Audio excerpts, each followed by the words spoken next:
Top Gun Maverick, film européen pulvérise le box-office. Top Gun Maverick, c'est mieux comme ça. Ça y est, le cap des 2 millions de spectateurs est passé. Oui, en moins de 2 semaines, meilleure sortie de l'année 2022. Et c'est une excellente nouvelle pour les salles obscures qui voient enfin le public revenir en nombre après des mois post-Covid plutôt calmes.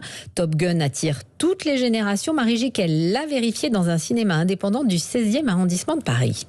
La séance de 16h05. À la caisse du Majestic Passy, cette spectatrice hésite encore. Le monsieur me dit que c'est très bien Top Gun, alors je vais me laisser tenter. Celui qui l'a conseillé, c'est Diary, l'agent d'accueil. Des billets pour Top Gun, il en a vendu énormément, surtout lors des avant-premières.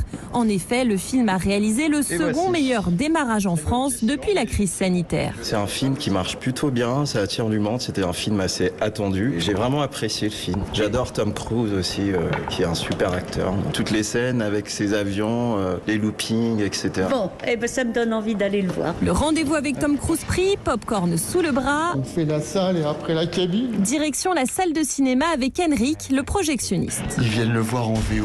Ils attendent d'avoir un spectacle. C'est ça qui attire. Top Gun, c'est un monument. Charlotte, la directrice adjointe du Majestic Passy. Tout public, même étonnamment des très jeunes, des 6-7 ans qui viennent voir Top Gun en version originale sous-titrée français. C'est quand même très étonnant. Top Gun Maverick reste à l'affiche encore 2 semaines dans ce cinéma de plusieurs centaines de places. Et si, comme moi, vous êtes fan de Top Gun, connectez-vous dès demain sur le compte Instagram Europe 1. Vous pourrez gagner un pack collector avec blouson, casquette, sac et place de cinéma. On vous en met de côté des petites j'aimerais photos bien. alors, Hélène.